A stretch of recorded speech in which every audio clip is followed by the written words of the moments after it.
welcome to Meet the Authors. I'm your host, Philip Levin. We have a unique show today. We have a guest here today that I've been meaning to have on our show since the very beginning because she is so delightful. You're going to love this show. We're going to do the whole 30 minutes with Mrs. McKee. Hi, Ann. You said that just as I would have recommended. Thank you. I'm happy to be here. Absolutely. I mean, I know my guests. So, gosh, Ann, you are just so full of life, so full of fun. Oh, I enjoy having a good time. Yes, you do. As I wrote to you once, you have a natural funny bone. So I do, and I wrote a newspaper column about that when you said that to me. I think that was one of the biggest compliments that I have ever had. Is when Philip said, "You have a funny bone." Because I'm a doctor, and I had to X-ray you, and I saw that funny bone in there. It was the humorous bone. Yes, I'm full of it. My husband says. You are full of it. We love to have you the way you share it out with us. But you're a very serious author too. I am. And I want you to talk first about this. This is your best-selling book. Tell us about this book. Goodness, this came my way in 2009. Through Turner Publishing out of Nashville. We're on this camera now. Oh, okay. Okay, where am I? Out of Nashville, Turner Publishing. I received an email, and I'm not sure how they obtained my name. It doesn't matter. I answered the inquiry, and so I'm so happy I did because the book is in its third print. 30,000 copies. So. Well, I'm not sure the exact We're not looking total. for exact numbers here. No, okay. Well, it doesn't matter. But yes, and I've had 174 book signings. And this is a marvelous book. Open it up, just show us a few pages. Sure. Because these are photos from original photos, of course. Yes, from 1860 to 1960, all across Mississippi. Well, I have had people ask me if I made the photos. Yeah, they were around 1860. Yes, and I have railed up a little bit about that. But yeah, well, in Meridian, you know, because I'm from Meridian, I wanted to really highlight our part of the state, because we have great things too, but it does cover the entire state. There we have Vicksburg. We have the battle in 1862, I believe, in Vicksburg. Grant had to capture Vicksburg, I remember that. Well, I wasn't there, but I remember the story. Yeah, we're still pretty mad about that. Yeah. And in Meridian, we have the Grand Opera House. Ah, nice. And I've been fortunate to tell stories on that stage. I love Meridian with all the old buildings. There's still a lot of the original buildings there. Yes. And now there are funny cows painted all over the place too. Yes, well, I'm not into cows, but I was able to tell the story of the grand lady of the Opera House. Let's hear that story. And well, you see, there's a spirit on 4th floor, so it's told, of the lady of the Grand Opera House. And so tourists would come into town, and tourism would call me and said, "Ann, can you tell some stories?"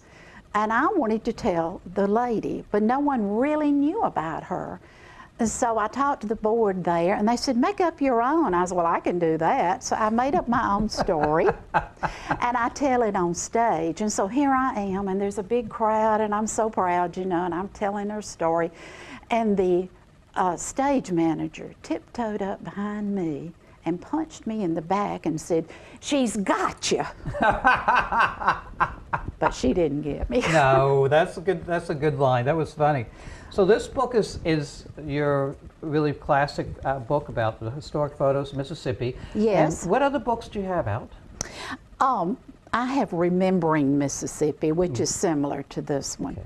But I am a storyteller. That's your main thing, is love the storytelling. And I write for magazines and newspapers, and I tell the stories that I write. I write everything that I write. Everything I tell, I write. Yeah, I've heard your stories are so full of life. I've heard you talking at storytelling contests and events. It's great. And then you write them, and let's see, you have a magazine? Yes. Tell us about this magazine. Well, this month, in January, I'm fortunate to have a piece in Mississippi Magazine, their big January, February issue. And the name of it is on the back page. It's On Being Southern. And Philip, if I'm nothing else, I am Southern. You're a Southern girl. And so this is, if you don't like mine, then go to Mr. Weidman's. And it's a story about my granny and how she really was a great cook, and she was prideful about it. And one year she was cooking a fine dinner for my cousins and I. Of course, we had a guest cousin there from New Orleans. And well, she made her fine bread pudding. And all of us local cousins knew that Granny was a kicking cook. And we just, you know, complimented her. So, but this cousin visiting from New Orleans, well, he didn't know when to keep his mouth shut. And he ate one bite of that bread pudding and he said, "What is this?" And she said, "Well, it's my bread pudding," she answered quickly. Anyway, he said, "If you really want bread pudding, come to New Orleans." Well, we never saw him again. Never invited back after that. Never asked him to come back or anything. So I've written all about it. There's more details in that. Yeah. And so pick up your magazine, yeah. Mississippi Magazine, and hear about Weidmann's, which I'm writing a book about, by the way. And tell us about Weidmann's. Oh, Weidmann's. You've been there. I have been there. It's the oldest serving restaurant in Mississippi. In Meridian. In Mississippi, the entire state. Yeah, but it's in Meridian. Oh, it's in Meridian, and they're well known for black bottom pie. Mm-hmm. And they have a lot of wonderful, wonderful dishes there. Lots of great stories there. Yeah. And so I'm researching right now, because it's from like 1870 is when it was formed. So 2020 will be their big quincentennial. Be careful when you say that, folks. Sometimes it doesn't come out just right. a little naughty. But anyway, sesquicentennial. Sesquicentennial. And this book will be ready for that. Oh, wonderful. It's good to have those commemoratives. Yes. And so tell us about this. This is a huge... Oh, yes. Well, I must tell you that I'm a teaching artist and performing artist on Mississippi Arts Commission's rosters. And they have a grant paid for this for me, and my brochures, my handouts. Mississippi Humanities speaker, Mississippi Arts Commission performing artist, teaching artist, creative writing instructor, newspaper columnist. Annie B is loved by all ages. I love all the photos. And you're telling me you got this national award? I did. It's Historic Preservation through DAR. That was last year. And if you know, DAR is nothing in the world but the history. Yeah. And that was a huge thing for me. But I also, I was at the Capitol. Have you got time for me to tell you a crazy story? What happened to me? We're going to have you tell us right after the break. Okay, well, y'all hang on because you don't want to miss this story. Don't want to miss this story. Don't want to miss more of hearing this wonderful storyteller from the heart of Mississippi, Anna McKee. So hang on after these messages. We'll be right back and hear the story of the Capitol and being stormed by Anne McKee. That's right. Be right back.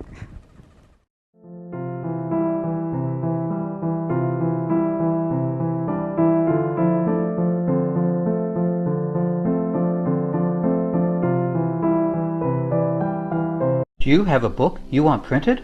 I've been using Packham of Korea for over 10 years.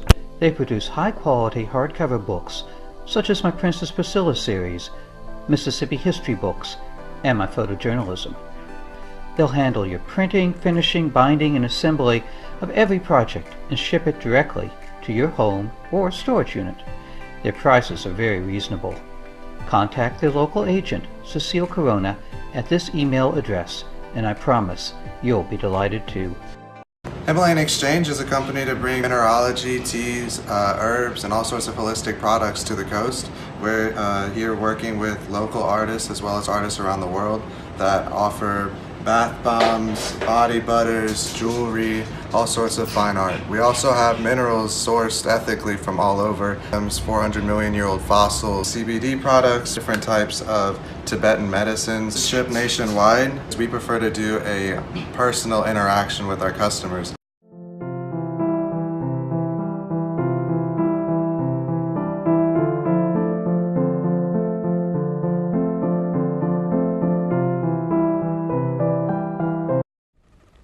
So here we are with our second segment today with Anne McKee, and she has promised to tell us this great story about her adventures at the Capitol building. And to set the mood, she has her hat on. So Annie, tell us about this hat and what it represents. Well, it represents the very early history of Mississippi. I was invited to the state capitol, and I decided to wear my antebellum dress, and it's got all of the hooks, and it would go shh, shh, shh, shh when you're walking along. Well, then I was invited up in the gallery to be introduced to all of the legislators, and I really wanted to give a graceful wave to the entire group. And I made it up there, and just as I lifted my hand, my bloomers hit the floor. And I'm thinking, oh my gosh, I hope these folks do not see this. But I continued to smile and extend my hand like a Southern lady would have. And Greg Snowden introduced me. And then once everyone looked away, I began to think, how am I gonna get out of here? So I sidestep, I had to keep my legs together, keep everything going. I couldn't reach down and pull them up off the floor, my goodness. They would have never forgotten me then. Sidestep, till I get to the end where there was a step about this tall. And I could have never in my life jumped flat-footed. But the Lord will allow you certain wonderful attributes when you need them. So I was able to jump flat-footed to that big high step and sidestep to the ladies' room where I could pull up my bloomers. Wonder if they used to do that in the old days in the Capitol, to do that kind of thing. Possibly. And you had this hat on when you told me when you represented the first governor's wife. Tell us that. I did. Well, in 2017 was the state's 200th birthday, and I had been invited to Natchez to portray the first governor's wife. That's the call that came in. I was so excited. He was David Holmes, and I thought he had a fabulous wife. I just know it. And I began to research. That man never married.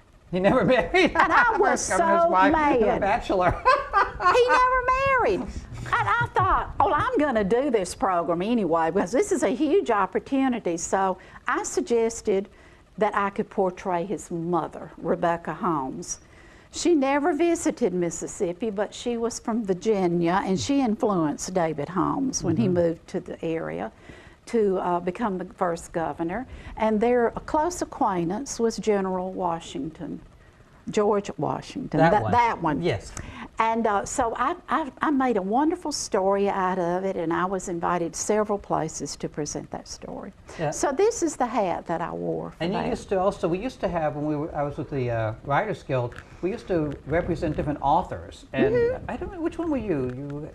I was Miss Annie Lucibel Scarlett McLemore. I was the hostess at the time. Okay. Which was just creative. You have a whole set of hats. I do. Let's have another hat on. Should I put another one Yeah. on? You may recognize this lady as well. I mean, she is known around the area. So when I put on her hat, you may have said, I have met her. I saw her. Well, And tell us who this is. I saw her at church, maybe. Well, she is the lady. She's the very one who says, if you don't have anything good to say about anybody, come sit by me. What a great line. A little gossiper. Oh, the gossiper. And she's in charge of a lot of nonsense things, you know. And I do a lot of skits with her. So yes, you probably know her under different names. She is Miss Lucy Bell Scarlett McLemore. This is her. This is Lucy Bell Scarlett McLemore. That's I right. like that. That's right. That's the whole Southern lady yeah. thing. What a great story. So speaking of Southern history, Yes. you tell us about this Rose Hill Cemetery costume tour. I will. Well, in Meridian, we have a wonderful Victorian age cemetery. And several years ago, actually 12 years ago, an elderly gentleman came to me and he said, we really need to hold a costume tour similar to the ones in Natchez. And he said, you're the very one that can do that. Now, I write a newspaper column, so everybody thinks, you know, I can do stuff. So Little do they know. he was such a charming gentleman. I just loved Mr. Walton Moore. So I said, okay. So after about 2 years, we put it together. 2019 is our 10th year for the cemetery tour. And our big draw is a gypsy queen of North America who is buried there with her husband. And so I began to get in touch with all of my storytelling friends. I taught the elements of storytelling. And now on February the 3rd, we will have a big feature article in Clarion Ledger newspaper. We were in a national magazine this past year. Things are just really popping for us. We have developed a stage play at Meridian Little Theater for people who just can't walk the cemetery.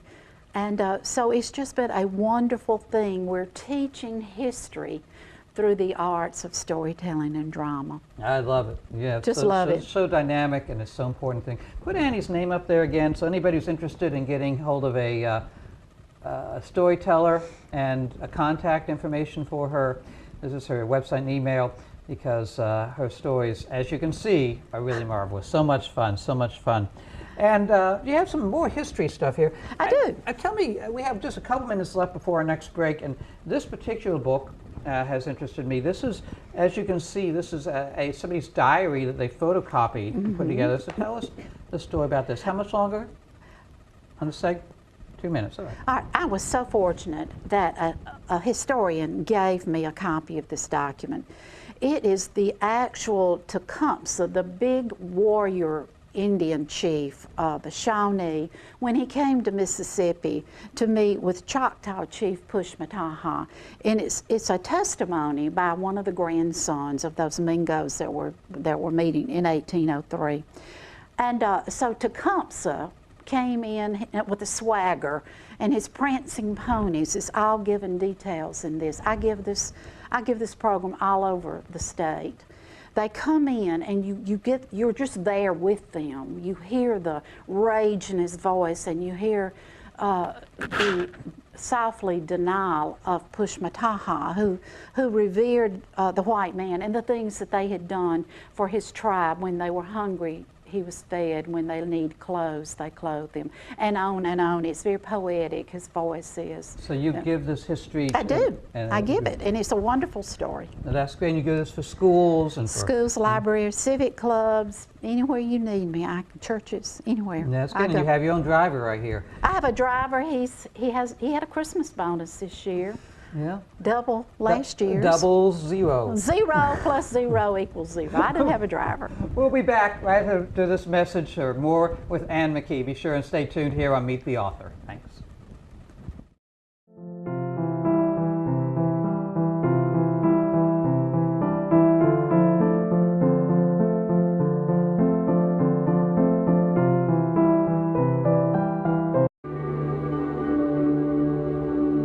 We undid tyranny. We undid callousness and hopelessness. We undid evil and evil's evil twin. We've come a long way. We undid impossible. And impossibly impossible. Mr. Gorbachev, tear down this wall. We undid indignity and carelessness. Just look at all we've undone. Certainly, we can undo overwhelming. It's time to undo climate change. Undo your part. There's a simple, bipartisan solution to climate change Congress needs to hear about. Go to undoyourpart.com. Here at John Paul Barber Law Firm, we're here to listen to your problems and give you advice that we can give you from 30 years of experience practicing law here in Mississippi. We specialize in family law, wills and estates, estate planning, business formation, and business transactions. Stop. We also handle personal injury and immigration matters. Our number is 228-447-3522. We're here to help. Se habla español.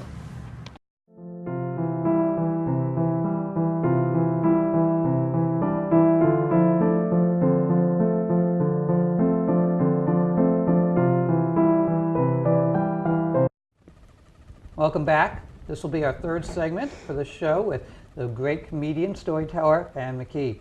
She's a specialist in Mississippi history. I just want to take a moment to say that I love Mississippi history myself. I've written 3 books. I've edited 3 books. I didn't actually write these, and these are anthologies. So if this interests you, Mississippi Profiles has 24 biographies about Mississippians. And this is the Mississippi Gulf Coast. It talks 25 stories about the history of Mississippi, different places.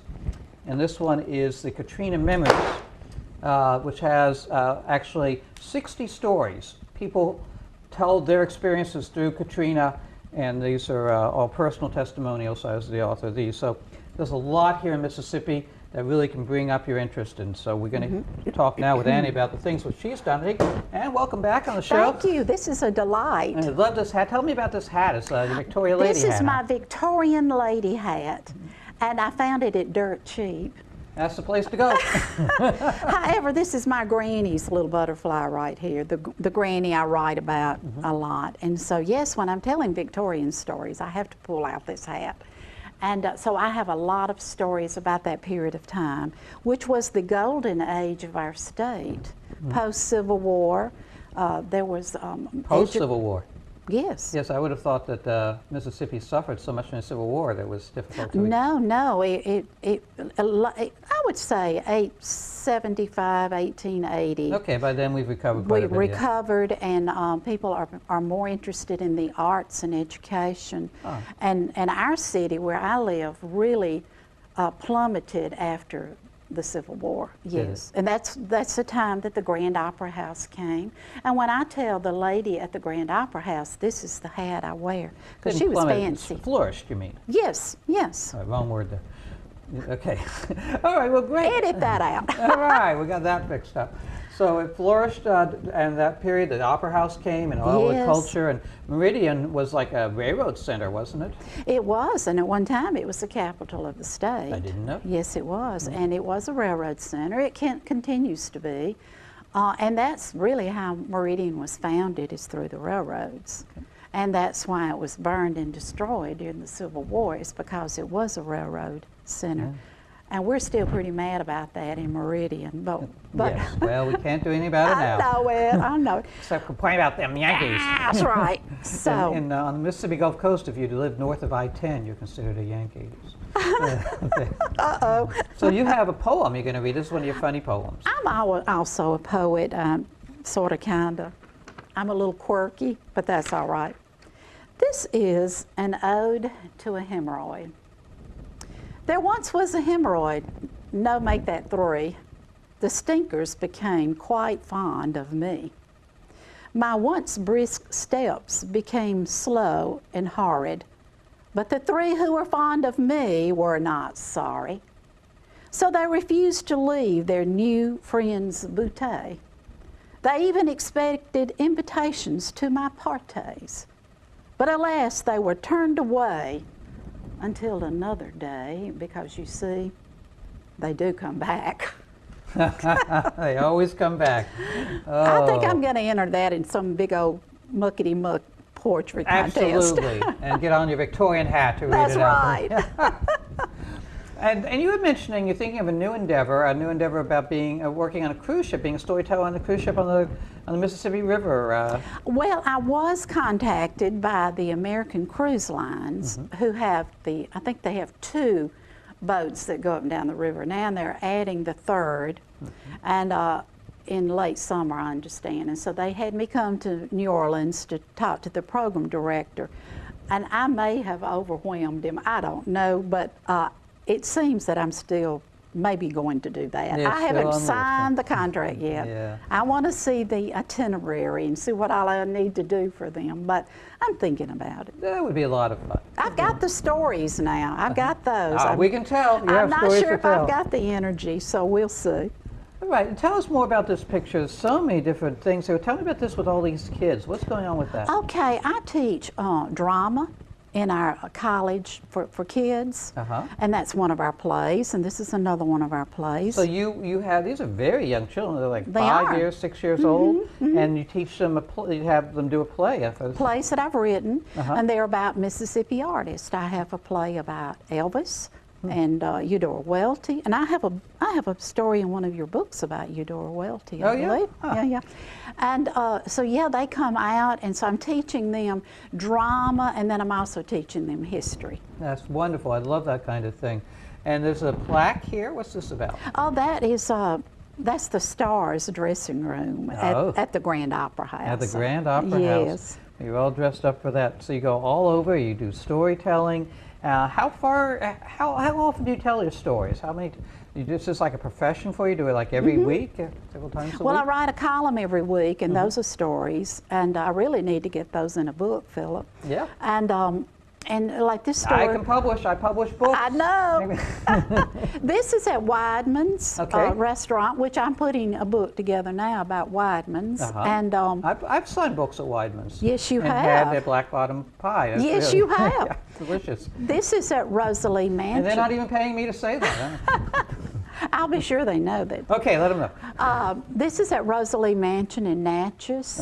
And this is at a school where I'm talking about rivers and children and in the history. And there was a Smithsonian traveling exhibit last fall that I went out to tell about waterways of history.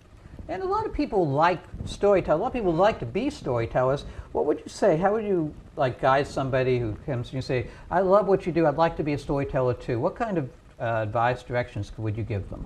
I would tell them to be very observant. I teach this, by the way, at our community college. You teach storytelling at the community college? What's the name of the community college? It's Meridian Community College. Oh, the original name. No, so go on. Meridian Community College. And yes, if it was, well anyway. So I teach storytelling, and writing, a writing class as well, and I tell them to be observant. Make notes, like I'm making notes of you right now. I may want to write a story about you. I'm great character. Unbelievable character.